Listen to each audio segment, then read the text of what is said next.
Arjun Mayuri love स्टोरीचे 15 भाग यापूर्वीच upload केले आहेत.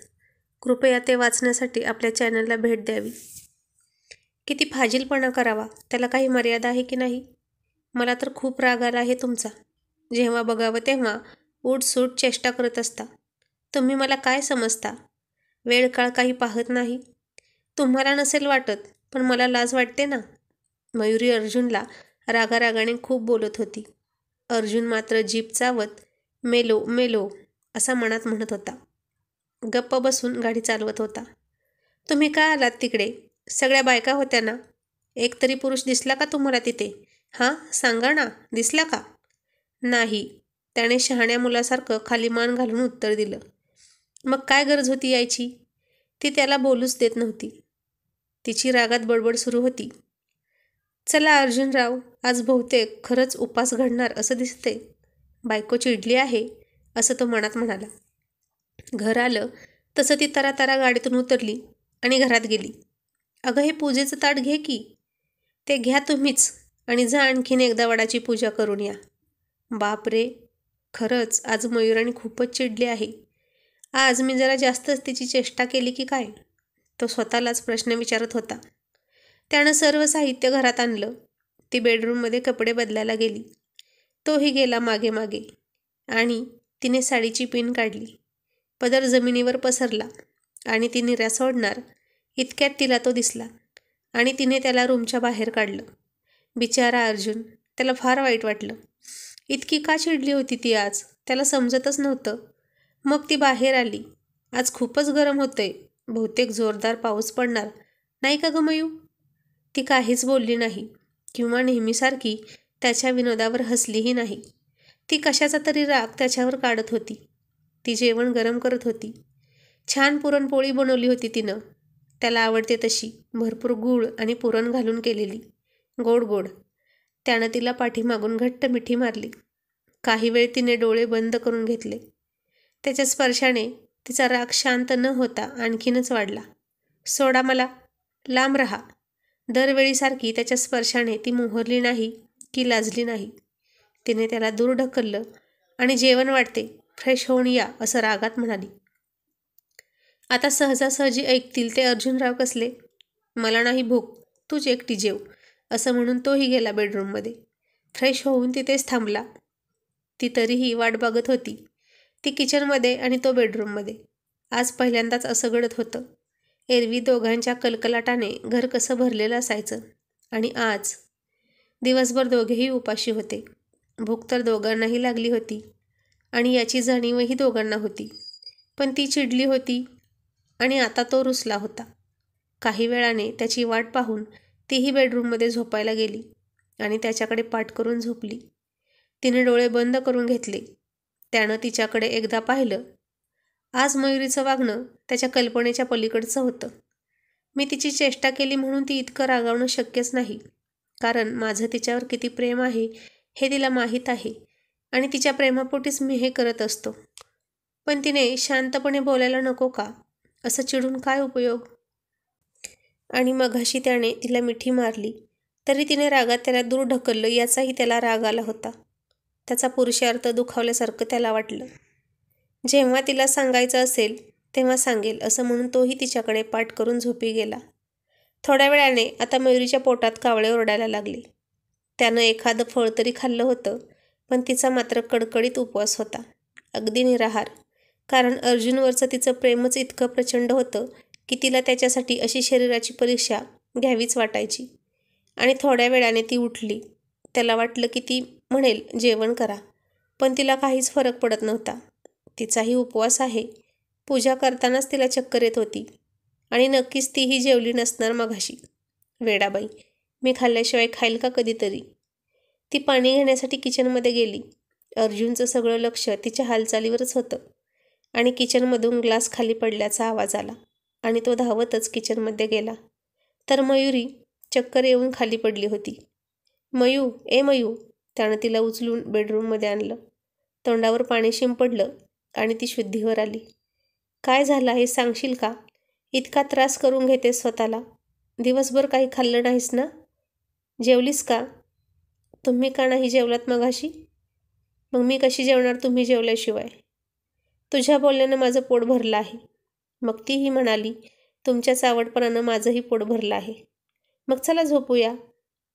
आज बहुतेक नाहीच ऐकायचं असं ठरवलेलं दिसतंय मॅडमनी, असं तो मनात म्हणाला. ए मयू, बास ना हट्टीपणा. चल जेवण कर. खरं तर आज त्याचा मूड खूप चांगला होता आणि तिचाही.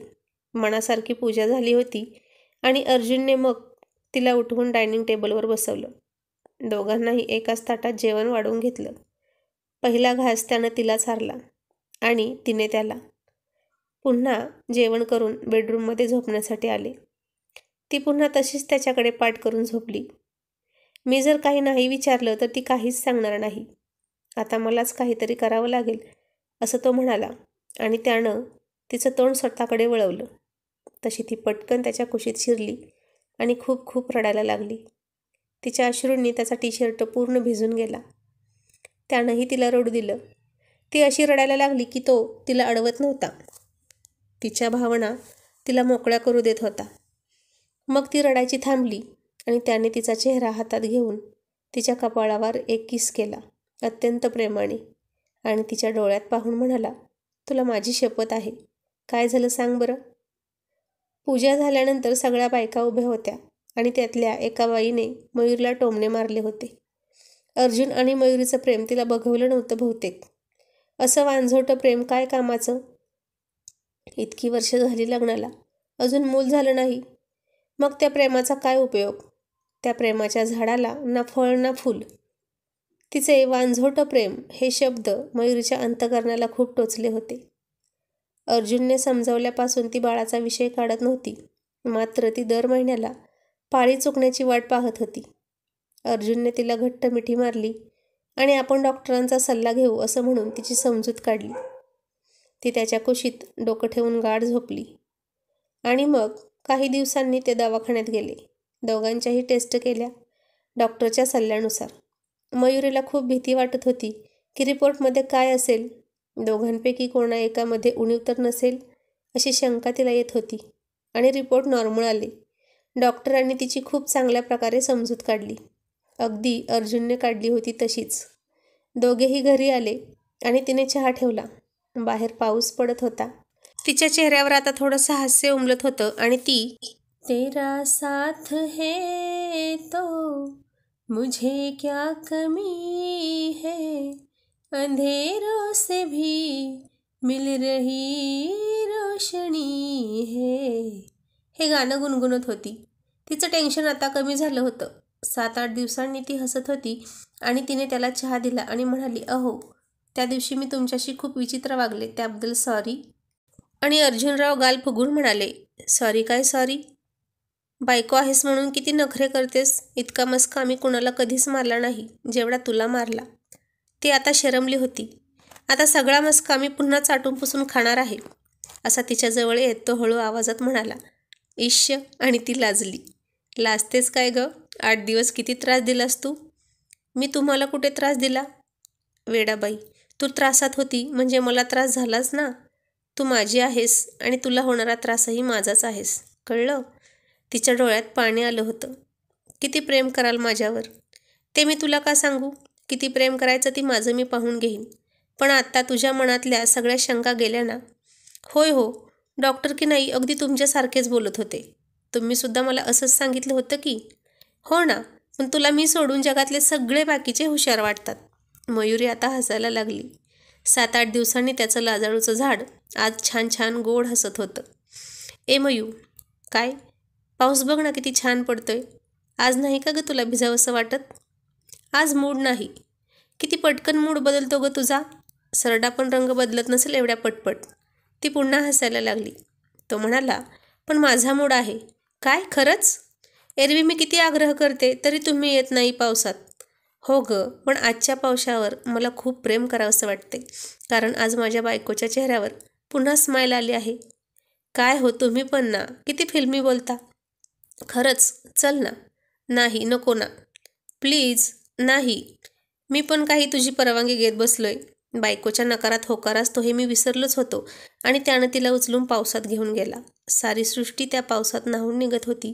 पक्षीही घरट्यात जाऊन बसले होते आणि हे 2 लव्ह बर्ड्स पावसाचा आनंद घेत चिंब भिजून निघत होते. तिची साडी भिजून अंगाला घट्ट चिकटली होती. तिचा कमनीय देह पाहून त्याच्या हृदयाची धडधड वाढत होती. त्याने तिचे दाट लांबसडक केस मोकळे केले. ती खूपच सुंदर दिसत होती. तिने साडी बेंबीच्या खाली नेसली होती. त्याने तिच्या उघड्या पोटावरून हळूवार बोटे फिरवली आणि ती शहारली. तिने डोळे मिटून घेतले. त्याने दोन्ही हातांनी तिची कमनीय कंबर दाबली तशी ती आणखीनच चेतावली. लाजून तोंड फिरवून उभी राहिली. त्याने तिचे केस बाजूला सारून तिच्या मानेवर ओठ टेकवले. इतक्या पावसात थंड वातावरणातही तिच्या शरीरात प्रणयाचा वणवा भडकला होता. ते दोघेही तापले होते. त्याला आता धीर धरवत नव्हता आणि तीही अधीर झाली होती. त्याने मागून तिच्या ब्लाऊजची नाडी सोडली आणि तिने त्याचा हात घट्ट पकडला. जणू तिला त्याची पुढची चाल कळली होती की तो आता काय करेल, आणि ती गरकन मागे वळून त्याच्या मिठीत शिरली. घट्ट घट्ट मिठी मारत होते दोघंही एकमेकांना. मग तिने त्याच्या ओठावर ओठ ठेकवले. तसं त्यानं तिच्या तोंडात तोंड घालून डीप डीप किस करायला सुरुवात केली. त्याच्या आक्रमणाने ती उद्ध्वस्त होत होती. त्याच्या चुंबनाचा आवेग तिला सहन होत नव्हता, कारण हे 7-8 दिवसाच्या दुराव्यानंतरचं मिलन होतं. तो झपाटल्यासारखा तिच्या सर्व शरीरभर किस करत होता आणि ती उत्तेजित होत होती. मधूनच त्याचा हात धरायची, तोंडावर हात ठेवायची, पण आता तो तिचं काहीच ऐकणार नव्हता. सारी कसर त्याला भरून काढायची होती. पावसाच्या वर्षावात तोही तिच्यावर चुंबनांचा वर्षाव करत होता आणि त्याने न राहून तिच्या साडीची पिन काढली, पदर खाली घेतला आणि पुन्हा तिने त्याला मिठी मारली. आता त्याचा हात तिच्या छातीवरून पोटावरून फिरता फिरता तिच्या निऱ्याकडे गेला. इतक्यात तिने तो हात धरला आणि मान हलवत इथे नाही असं त्याला नजरेनं सुचवलं. मग त्याने तिला अलगद फुलासारखं मिठीत उचललं. त्याच्या पिळदार दणकट बाहुपाशात ती फुलासारखी विसावली होती. त्याने तिला बेडरूममध्ये आणलं आणि तिची ओली साडी तिच्याही नकळत दूर केली. आता दोघांनी स्वतःला एका चादरीत गुंडाळलं होतं. बाहेर तो बरसत होता आणि आतमध्ये अर्जुन. बाहेर तो साऱ्या सृष्टीला चिंब भिजवून टाकत होता आणि अर्जुन अगदी बेभान होऊन मयुरीवर प्रेमाचा वर्षाव करत होता. नदी आणि सागराचं शेवटी मिलन झालं. नदी सागरात सामावून जाते तशी ती त्याच्यात सामावून गेली, मिसळून गेली. तो दमला आणि ती तृप्त झाली. बाहेरचा पाऊसही शांत झाला होता आणि आज अर्जुनसुद्धा. खरंच मन भरलं होतं त्याचं. त्याला झोप लागली, पण तिला मात्र झोप येत नव्हती. ती त्याच्याशी चाळे करत होती. मयू, झोप आली आहे. ती गप्प होती आणि काही वेळाने चावटपणा करत म्हणाली, अहो अर्जुनराव, मला अजून भूक लागली आहे. गप्प बस ग, झोप आता, मी दमलोय. मला झोप येत नाही ना पण. तिने त्याचा हळूच कान चावला. काय ग मयू, झोपू दे ना. नाही झोपू देणार, माझं पोटच भरलं नाही. तुझं पोट आता एकाच गोष्टीनं भरेल, असा तो म्हणाला आणि ती खूप हसायला लागली. ते भरेल तेव्हा भरेल, पण आताचं काय? आता का मी अशी उपाशी राहू? ती लाडात येऊन म्हणाली. त्यानं तिला तशीच मिठी तोडली आणि झोपला. पुन्हा ती त्याच्या ओठाला चावली. मयू, आता बास ना ग. मुद्दाम छळतेस ना तू? मी तुला छळतो म्हणून? हो, शेवटी बायको कोणाची आहे? तो गप्पच होता. ती ओठ दाबून गालातल्या गालात हसत होती, पण अंधारात त्याला दिसत नव्हतं. ती त्याला गुदगुल्या करत म्हणाली, अहो अर्जुनराव, लगेच कसे झोपलात? आज जागरण गोंधळ नाही का घालायचा? मयू, सकाळी शेतात जायचंय लवकर, झोपू दे प्लीज. तो खूप गोड आवाजात तिला विनंती करत होता. ऐक ना राणी, का असा हट्ट करतेस? नाही ऐकणार मी. त्याला खरंच खूप झोप आली होती. मग तो तिच्या मागे आला. तिला पाठीमागून घट्ट मिठीत घेऊन तिचे दोन्ही हात पकडून ठेवले आणि एक पाय तिच्या अंगावर टाकला. आता बघू कसे चाळे करशील, चावट कुठली, असं मनात म्हणाला. तशीच मिठी घालून झोपला. त्याच्या ताकदीपुढे नाजूक मयुरीचं काहीच चालेना. ती आता त्याची गंमत पाहून हसली आणि त्याचा हात उशाला घेऊन गाढ झोपली.